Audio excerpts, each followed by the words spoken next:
cavalry horse with the speed of light, a cloud of dust, and a hearty hi-yo silver. The Lone Ranger.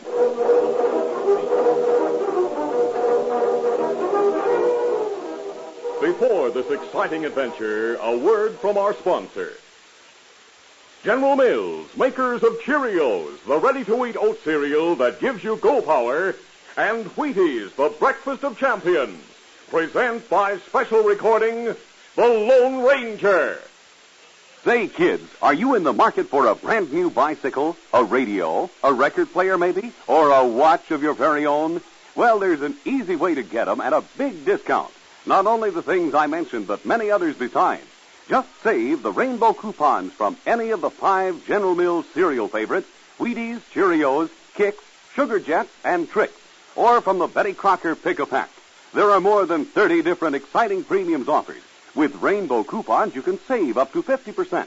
For instance, the famous Timex wristwatch, boy or girl's model, retails for $7.65, federal tax included.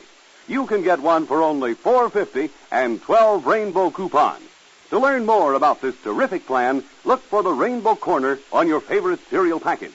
On each package, there's a rainbow coupon and directions for getting your copy of the Rainbow Coupon Catalog. Get Wheaties, Cheerios, Sugar Jets, Trix, Kix, or the Betty Crocker Pick-a-Pack today.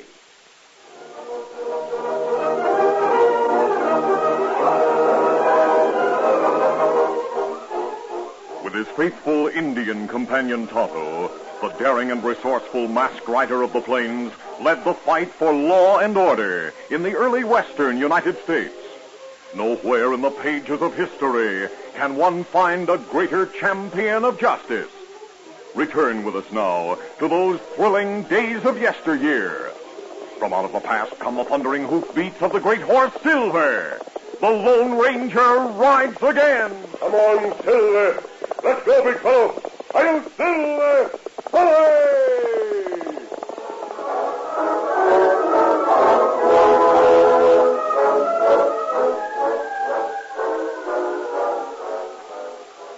A troop of United States cavalry had pitched temporary camp in the hills, a few miles from the small western town of Rock Ridge. In his headquarters tent, the commanding officer, Captain Milton, and Lieutenant Wiley were in conference. Lieutenant, up to now, you and the rest of the troop haven't known why we're on our way to Fort Terrace. That's right, sir. A tribe of Apaches under Chief White Fox have been showing signs of getting out of hand. Scouts report that they've been holding councils of war, and it's been reported that someone is supplying them with ammunition and rifles. And the colonel expects an attack on the fort? That's right. Well, sir, why don't we push on? We've been here since yesterday. I'll tell you why. In his dispatch, the colonel suggested we camp here near Rock Ridge until I locate a certain man who can guide us safely to the fort. Otherwise, we'd run the risk of ambush. How do you propose to locate the man you speak of, sir? The colonel explained how that was to be done. About 10 miles south of here, there's a mission. I'm to send a message to the padre there. And he, in turn, will get in touch with the man I mentioned and send him here. Who is he, Captain? He's known as the Lone Ranger. Send the messenger with that note to the padre right away, Lieutenant. There's no time to lose. Yes, sir. I'll attend to it at once.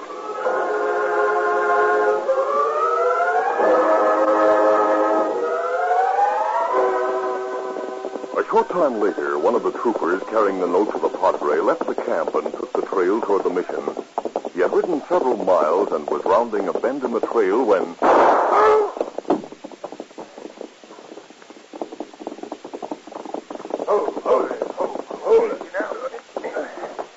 Good shot, Rusty. He's done for. Yeah, he's done for, all right. Better hurry up and search him before somebody comes. Give me a chance, will you? Hey, here's something. Must be an important message. Got sealing wax on it. Better wait and let Buck open it. Come on, we'll take it to the hideout. Get up there. Get up. Get up.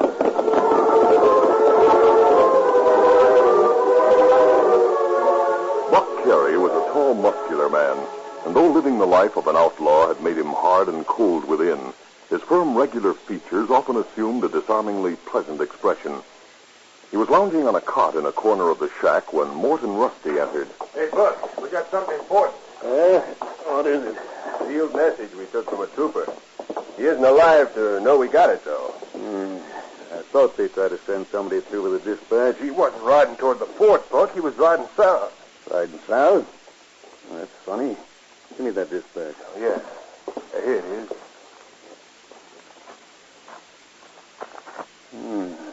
Is it important? Read it out loud. Now listen to this.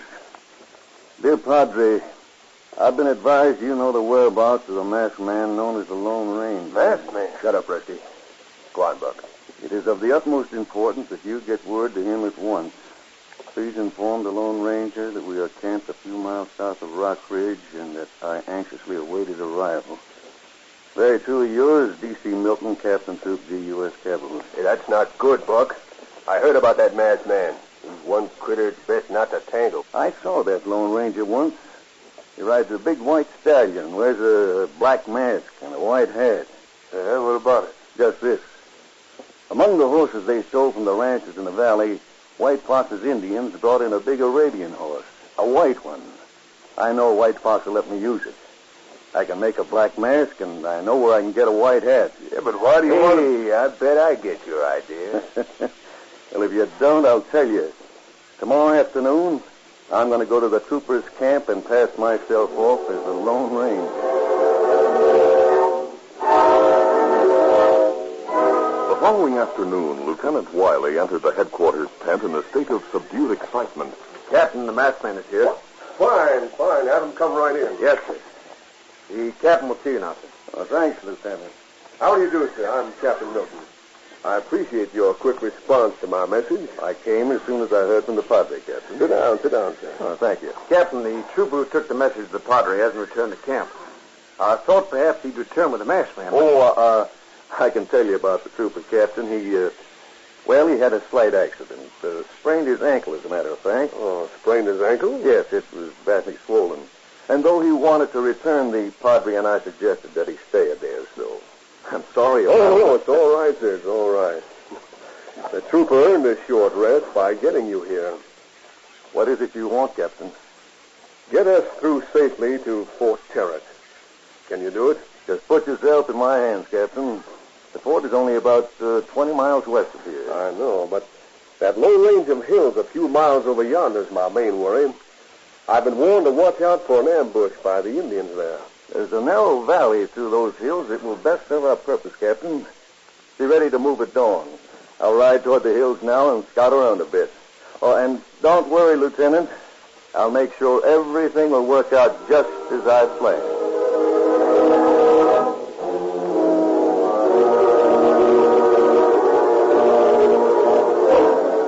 It was dusk when two horsemen arrived at the outskirts of Rock Ridge. They were the Lone Ranger and his Indian companion. While Tonto rode into town for a few supplies, the masked man waited in a grove of cottonwoods. Before long, he heard the steady beat of hoofs that told of Tonto's return. Oh, Scout. Oh, fella. Easy, Scout. Easy, fella. Did you get the supplies, Tonto? And me see some troopers in town, Kimasabi. Troopers here in Rock Ridge? Well, me find out troopers have camp in hills a few miles to south. They must be on their way to Fort Terret. I've heard that Indians are causing trouble out that way. That's right. Well, we might be able to help the commander of the troops.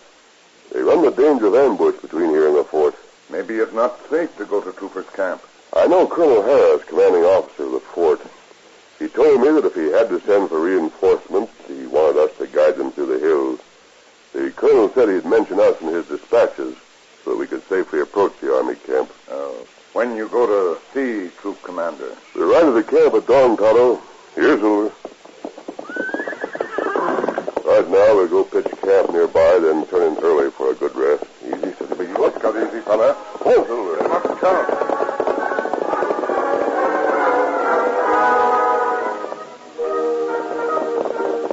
Darkness had fallen when Rusty and Boy hurriedly rode to Buck Carey's hideout. Oh, there. Oh.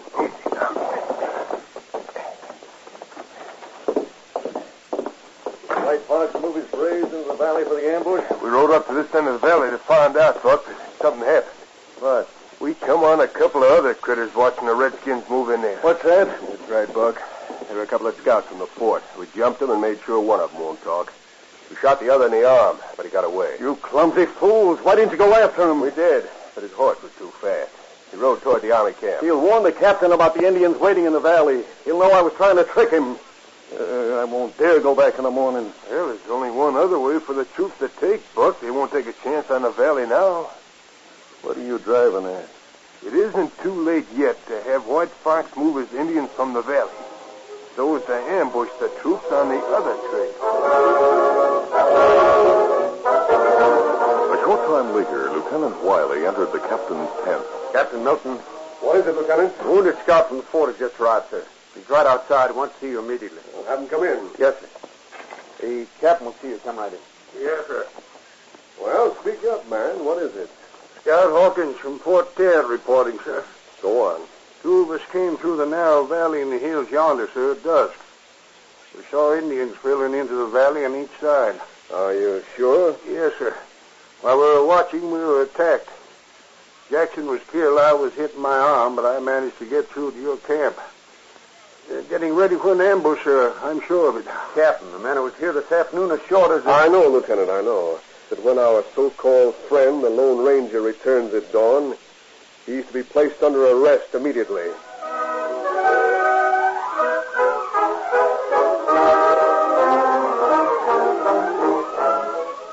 We'll continue our Lone Ranger adventure in just a moment.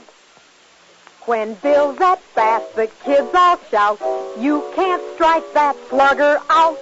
He gets a hit because he knows he's got go power from Cheerios. Yes, he's got go power. There he goes. He's feeling his Cheerios, Cheerios, Cheerios. Sure, Cheerios, the cereal that's fun to eat because it's shaped like little letter O's. The only ready-to-eat oat cereal with this fresh toasted oat flavor. And listen, every delicious spoonful of Cheerios and milk is real muscle-building food. Each spoonful contains vitamins, minerals, and proteins your body needs. Yes, the good things in a Cheerios breakfast do good things for your body. Help you have healthy nerves, good red blood, strong bones and muscles. Yes, Cheerios is made to give you real go power. So every morning, get going and keep going with Cheerios. Then you'll hear people say, He's feeling his Cheerios.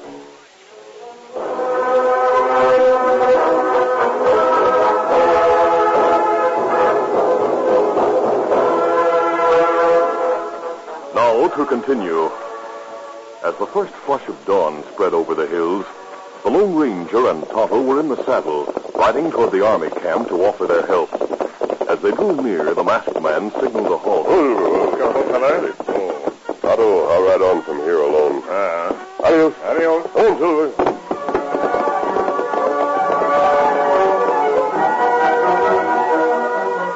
Not knowing that because of Buck Carey's deception, the camp had been alerted for his arrest, the Lone Ranger rode openly along the trail leading to the camp. He drew rein at the guard's sharp order. Step out. Advance to be recognized. Very well. Easy, steady, big fellow. Stop there and put him up, mister. I'm a friend of Colonel Harris. I've come to see your commanding officer. I'll explain my mask to him. Captain gave special orders about you. You're under arrest. Is that so? Good work, sentry. I saw him approaching. Keep him covered while I take his gun. Just a minute, Lieutenant. You'll take me to You see... did all the talking you're going to, mister. You said enough yesterday. We found out you were planning to lead us into an ambush. Yesterday? I don't understand. Maybe you don't, but we do. The captain has ordered your arrest for treason. Now, I'll take those guns. Sorry, Lieutenant. Look out, Lieutenant. Let me go. I've got a gun at your back. Tell your guard to drop his rifle. You won't get away with this. A few minutes old. All right, guard. I give you 10 seconds. Throw that rifle in the bushes. Otherwise, I'll be... I better do it. He'll kill you, Lieutenant. Now I'll toss your gun away, Lieutenant. You'll hang for this. Not if I can help it. Lie down, both of you. Good. Here, Silver. We'll meet again, Lieutenant. Adios. Easy, steady, big fellow. One, two, there. Cover the guard! Cover the guard!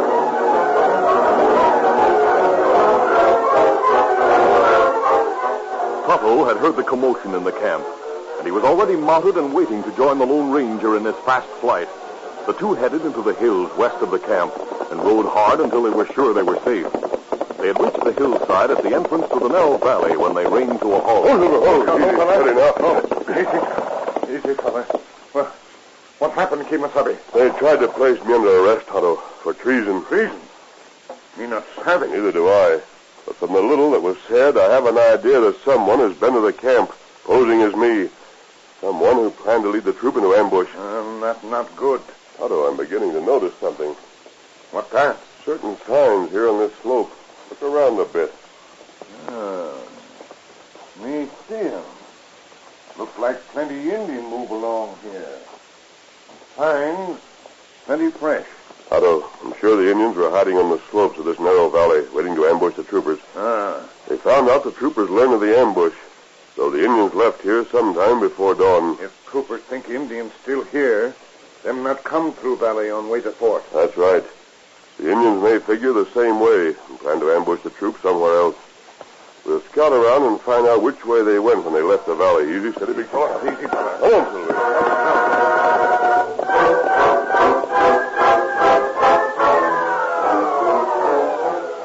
The valley trail curved gradually northward until a few miles beyond the place where the ambush had been planned. It joined the upper trail. The masked man and Tonto finally reached the point where the trails joined and rode on for a short distance before halting. Look up. Oh, fella, big fella. You see where trail reach river just ahead. Look like Indians cross the river. They can't go far beyond the other side without running into scouts from the fort. We'll turn off to the left of that small wooded bluff just ahead. There, Cottonwood Grove just beyond the other bank. Yes, but once across the river, the cavalry would give it a wide berth. I think... There's an Indian chief on his pony. He just rode to the edge of the grove. There's a horseman riding in from the other direction. Him seem to... Kimasabi. Other fellow wear mask. Ride white horse like you. Let me see. He must be the one who impersonated me. That's right. Now they're pointing toward the river. How do I think I know their plan? And what's that? The river is wide at that point and stirrup deep. The Indians wait until the troopers are fording that river. They can rush out and massacre them. That's right. There's no time to lose. Ride downstream, cross over, and ride to Fort Tarrant. I've thought of a plan. Ask the colonel to wait beyond where the Indians are hiding until he hears a bugle. All right, get going, Colonel. Hurry. Get him up, Scarlet. Silver.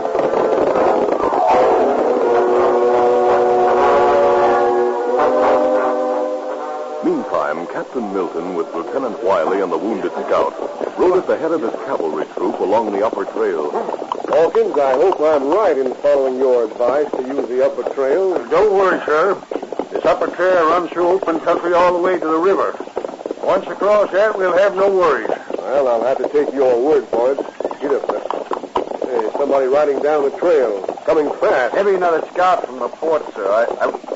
Look, Captain, it's the masked man. Well, I'll be... Pick him right out the saddle. I'll have Oh, him... wait, Lieutenant. We'll have our guns trained on him. By thunder, what nerve the man has. Easy, steady, big fella, easy. Take him prison, Lieutenant. Don't let him get away this time. Wait a minute, Captain. I have a letter of identification in my pocket, Captain. It's signed by the colonel. Let me see it. Why, of course. Well, this does identify you as the... I heard you carried silver bullets, and I see them in your gun belt. The man we saw yesterday carried ordinary bullets. The Indians are in a grove just beyond the riverbank on the other side. They plan to massacre your troop midstream. So that's it. Captain, if you'll trust me, I think we can rout White Fox's braves and the crooks who worked with them. All right, I will trust you now. What's your plan, sir? We'll leave the trail just ahead and ride north a bit.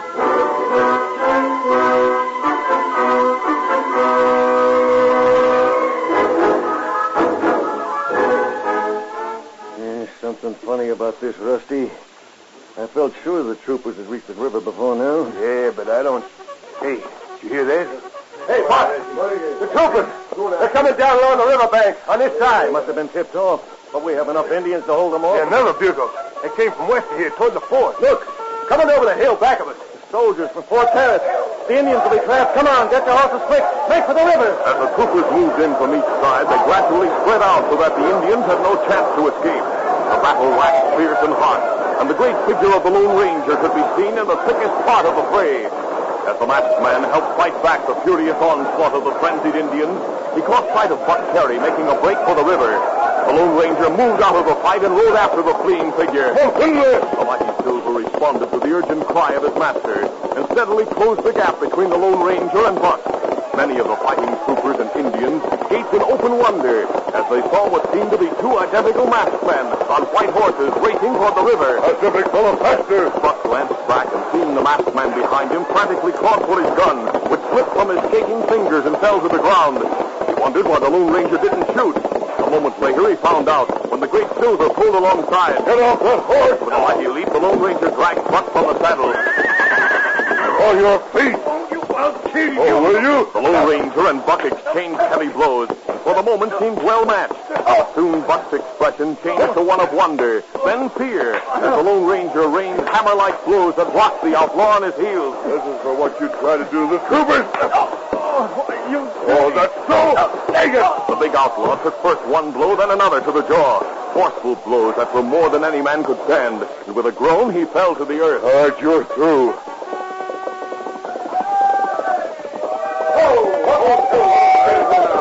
Good work, sir. We've won the battle, thanks to you. Captain, there's your imposter. I'll take off his mask. Buck Carey. I might have known. You know him? A hunted outlaw, Captain. Wanted for selling firearms to the Indians, as well as helping them plan attacks on settlers. We caught the other two as they started to follow this man. Good. Colonel Harris should recommend that you receive a medal for what you've done, sir. I have no use for medals, Captain. Thanks just the same. See, I want to apologize to you. It's not necessary, Lieutenant. Tonto and I are glad we were able to help. I hope we meet again sometime. All right, Tonto, we'll leave now. You Let me close you, Scotty. Adios. Goodbye, Mr.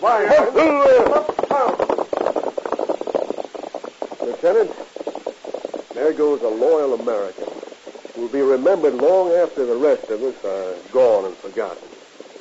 They'll never forget the Lone Ranger.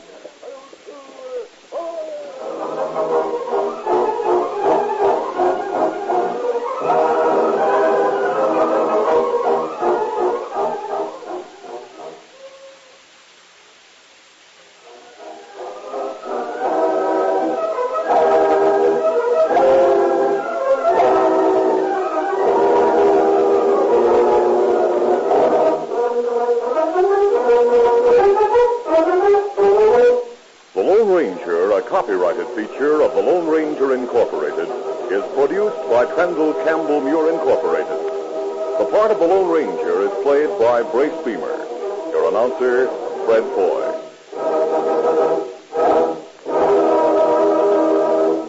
Listen to the Lone Ranger, brought to you by special recording Mondays through Fridays at this same time.